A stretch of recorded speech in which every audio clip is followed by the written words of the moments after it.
What's up everybody, and welcome to the channel. In today's video, we're gonna take a look at the 2025 Hyundai Elantra N. This one's finished in intense blue. MSRP is $36,600. Let's get right into Hyundai's performance sporty sedan, see what this car has to offer. Underneath the hood of the 2025 Hyundai Elantra N, you're gonna find a 2-liter inline 4-cylinder turbocharged engine with 276 horsepower and 289 pound-feet of torque. We get front-wheel drive only with a limited slip differential. A 6-speed manual is available. Today's car does have the 8-speed dual-clutch automatic transmission. You're gonna be looking at 4.8 seconds for this dual-clutch transmission. Curb weight's also 3,300 pounds, and it runs on a 12.4-gallon fuel tank. You can also expect 20 miles per gallon in the city with 27 out on the highway. The overall length is 184.1 inches with a wheelbase at 107.1. Width is 71.9 and height is 55.7 inches. Moving on to the styling with the 2025 Elantra N, this definitely has a much more sporty style versus the standard economy car, the Hyundai Elantra. So this one really has a sporty vibe to it. You're gonna get really nice daytime running lights in the headlights, and then they have a dark housing. I like how this running light leads to the chrome trim piece in the upper grille. We got the N badge as well, gloss black throughout the upper opening, and then satin black throughout the center of the bumper. There's also going to be forward-facing parking sensors. Down below we have some red trim, and then you can see some of the blue accents, sharp design overall, massive opening in the center for the intercooler, and a blacked out Hyundai badge. Got a really sporty design up in front to give it that performance look, and then really sharp lines in the hood cutting towards that windshield. So it's got a pretty cool look for sure for being a sporty economy car. And then at the side, we have a really nice set of satin black wheels, 19-inch diameter. I really like this Y-spoke design. Yeah, red on the calipers, and then sharp lines throughout this front fender. Got the N badge as well, more red trim throughout the side skirt, and I like that cool Y shape to those sharp lines throughout the doors. You're gonna get black on the mirror caps with a turn signal, body color door handles, all gloss black trim throughout the windows, and even a sunroof up above with a shark fin antenna. For the side profile, this is a smaller compact sedan. However, it's pretty proportional with a good profile overall. And then once again, I like how these sharp lines cut right into those taillights. You can see down below, we have more of that red trim, satin black for the entire rear diffuser, massive exhaust tips as well with some sharp fins. Got your Elantra and N logo as well. And then a nice design for these razor sharp LED taillights. Got a cool connecting bar, more blacked out badging, and then a small pedestal spoiler just to add some style to the rear. So overall, it's a pretty sharp looking sporty car with a lot of cool designs. Taking a look at the key fob, we're gonna get lock, unlock, remote start, as well as panic. You got that Hyundai logo throughout it, trunk button on the back, and we even get the N logo on the back of the key fob. If I go ahead and lock the car, you can just keep the key fob in your pocket, and by grabbing the door handle, it will automatically unlock. This car is gonna get a pretty nice black interior with some leather and alcantara all throughout it, and you will get a subtle light blue accent. For the door panel, there are going to be some hard plastic cues. However, we also have this nice alcantara insert with the perforations. You got a speaker up above, grab handle, and then of course all of your basic controls. A little bit of padding on the armrest with storage down below. And then we have that N logo on the aluminum door sill. All manual controls for the seats, but these seats are really cool. Got light blue contrast stitching, nice large bolsters with the leather trim, and then you can see the black alcantara throughout the center. Really nice, making our way up the back, so you can even see in the perforations, we have that light blue. Got the N badge as well, single piece backs to be very sporty. And then we have a cool 3-spoke design on the steering wheel, blacked out accents, light blue stitching and more accents, and then the texture on the side. And then now inside the 2025 Hyundai Elantra N, keep my foot on the brake, we can fire it up.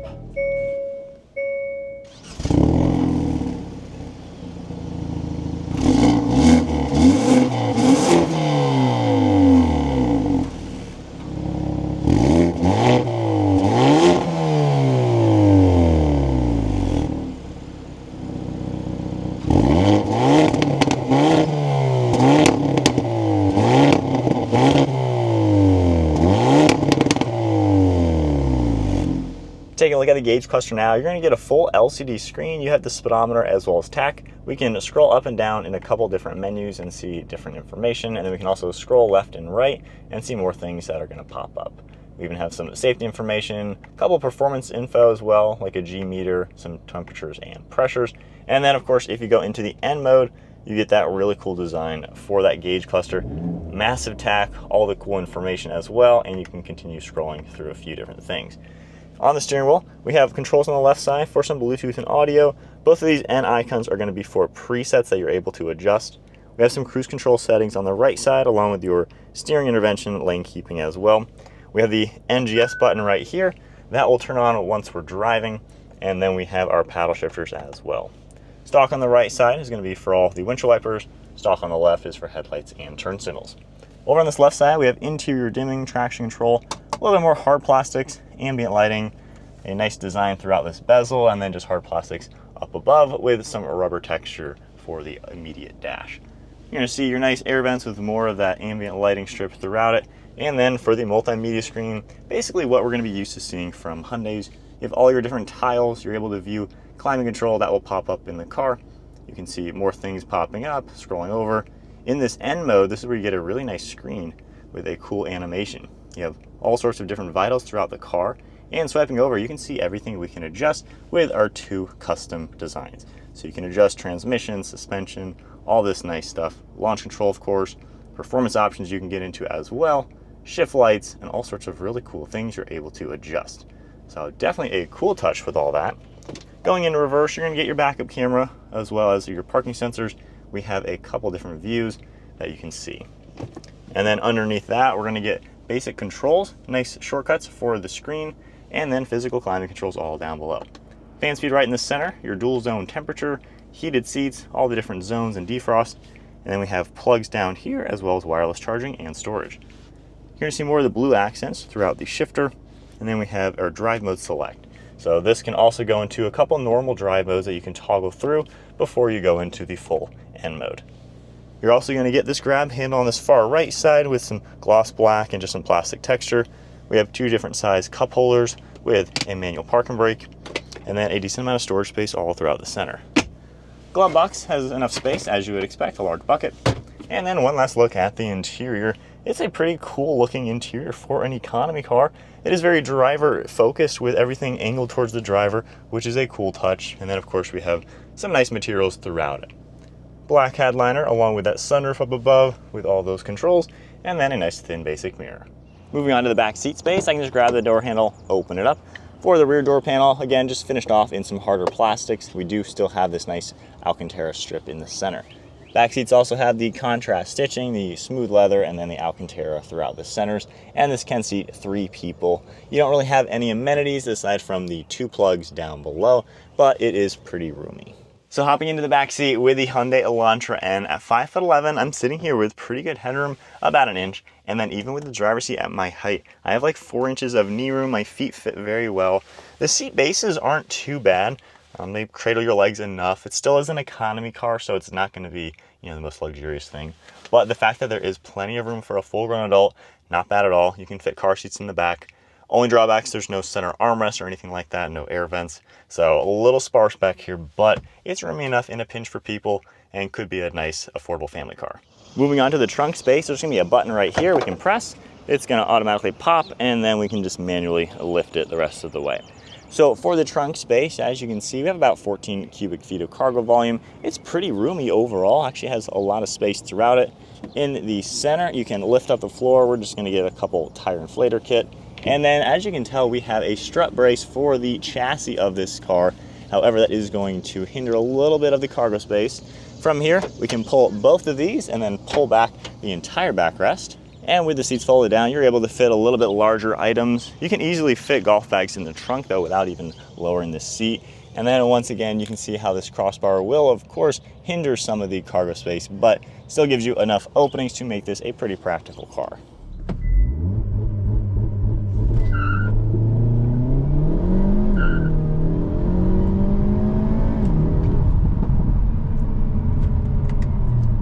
Alright, so setting off now in the 2025 Elantra N. Launch control is pretty cool. It does a good job not really just doing a burnout, so pretty fun. You can play with that, of course, adjusting that rev limiter as well as it's doing its launch. Now, if you're in automatic mode in this mode, and then you tap the NGS, that basically puts us into a high rev and lets you just kind of get full boost. It stays really aggressive, as you can tell. And then if we shut that off, it'll of course kind of tone down a little bit. Now it doesn't necessarily give you more power, it basically just optimizes your gear, gets ready to give you full boost when you floor it. If you are an automatic and you just floor it in general, it'll take a little bit longer to get the full power. So what I've noticed driving this on the highway, if I'm wanting to pass somebody, even if I'm not in the N mode, which is really cool, so just automatic drive, you just press this button, the car is full speed ahead. So really cool. It's kind of like push to pass in some really expensive cars or Formula One cars, you know, race cars, things like that. So it's pretty neat to have just that quick little button to give you some extra power. Normal driving, as we are just chilling now in the normal drive modes, it is a little stiffer than the typical Elantra. You can tell the chassis is stiffer and tighter. It's not just a basic economy car. It's a sporty sedan now. And you know, you can feel bumps. It's not bad. You know, there's nothing that it can't handle. Visibility's all really good. It's easy to see around the car. Huge amounts of glass all throughout it. Left and right shoulder, no complaints at all with blind spots. It's just a nice, comfortable car. Now these seats, I really like the bucket style. I fit really comfortable in them. They support my legs well. They are stiffer seats, of course, than a standard Elantra. I find them very comfortable. So it's been a nice daily driver, normal car. With the dual clutch being an automatic, you know, this is great for traffic, for day-to-day stuff, for those who have to deal with that sort of driving. You can get a 6-speed manual, which is a lot of fun too. The dual clutch is nice. Normally it is pretty smooth. These few times I've noticed it to be a little clunky are from a standstill, especially maybe if you're going through a yield sign where you're stopping like 5 miles an hour and then kind of rolling that stop. I've noticed it takes a little bit to re-engage the clutches, and sometimes when I'm first starting up, I have to give it a lot more throttle than I'm expecting to let the clutches engage. Kind of feels like my old R35 GTR, just kind of that unrefined slow speed driving. It has that, so you have to work the throttle a little bit more than a typical automatic. Once you get the hang of it, it's not bad, but you will get a couple jerky starts, I've noticed, from time to time. But overall normal driving, you know, it is a nice normal daily driver.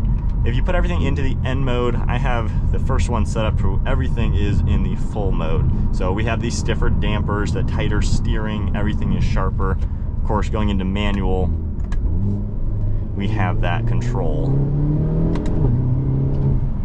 You get a couple little pops from the exhaust, which is a fun touch as well. And the paddle shift response is really quick.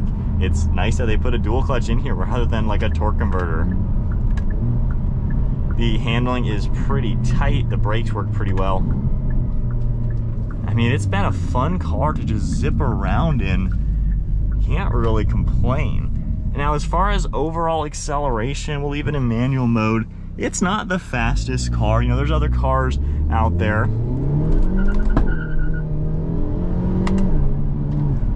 that are going to be a bit peppier, but this gets up to speed nicely. It doesn't feel underpowered, but it doesn't feel fast either. It is a very peppy car. It's quick, it gets up to speed, and when you are already rolling, it carries its weight really well to where, you know, it doesn't feel slow. If you're on the back roads, the twisties, you're gonna have plenty of power at speed to just keep the momentum going. So my honest thoughts with the 2025 Hyundai Elantra N. I think this car really appeals to people who want a lot for their money and don't want to break the bank. This is a really affordable car. I mean, how many cars are in the low 30 grand that are this fun, that have this many capabilities, especially with the adjustable suspension, the steering, the tuning, all that stuff that changes when you're in the N mode. There's a lot of cars that cost more than this, even double the price of this, that don't have any of those features. So the fact that Hyundai has given you that sort of customization from the factory is a pretty big deal.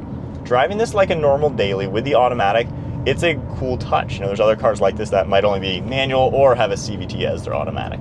So this really gives you something cool for either going for a stick shift or a dual clutch. So daily driving, can't really complain. I find it comfortable enough. It is still a very rigid car comparing it to a standard Elantra or the N line, but I mean, it's pretty comfortable on most roads. Cruise control works great. It's an easy car to drive. And I like a lot with this car is how quickly you can get into the fun modes. I've found myself so many times, I'll be just in eco or normal mode, just cruising. If I want to do something fun or do something quick, one touch of a button, the car gets sharp and I can hit the gas and start moving. Or the NGS button is a quicker way to get basically in the optimal way. The fact that it quickly gets you into the right gear and everything. I mean, no slouch when doing that. Let's do the same test now in automatic comfort mode, just pedal to the floor. So see, that didn't downshift to the right gear. We were 1 gear off. Going into the N mode, automatic, same thing. Same thing, actually, yeah, it didn't downshift all the way. So the NGS does give you, I guess, perfection as far as acceleration. So that is a cool touch. Now with the N mode, manual mode, it's been fun to rip around in this car, knowing that it's not that fast where you're gonna be like breaking every single law in the books, but it gives you the ability to just quickly do things. You can quickly floor it, get up to speed, and just have a blast. When you're taking the twisty turns, it handles really good as well. I do notice you redline this car a lot, so you're definitely using the engine quite a bit, getting to 5,000 to 6,000 RPM all the time. In my Civic Type R, which I did a full comparison with, $10,000 more expensive car, but it's got like 40 more horsepower. You know, I don't even hit 5,000 RPM and it is way quicker feeling. So the power differences between a 300 plus horsepower car and this, it does make a pretty noticeable difference. So you're gonna end up using this engine a lot more, which is gonna put more wear and tear on it, of course. But I really don't have many complaints, especially when you look at the pricing. I keep having to remind myself, this is a budget sporty sedan, and there are things in this that are twice the price RS3 has. So to have that in the Hyundai Elantra N, I mean, you just get so much for the money. Seriously, if you are looking for a budget sporty sedan, this is probably the best car to get in the mid-30s. I would get this over a Civic Si by far.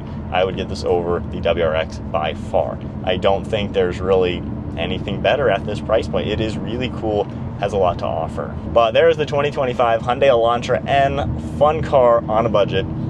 Again, not really anything to complain about for where this car sits in the spectrum of what else is available. If you guys enjoyed today's video, give it a thumbs up, hit that subscribe button, and stay tuned for plenty more content, and I'll see you guys in the next video.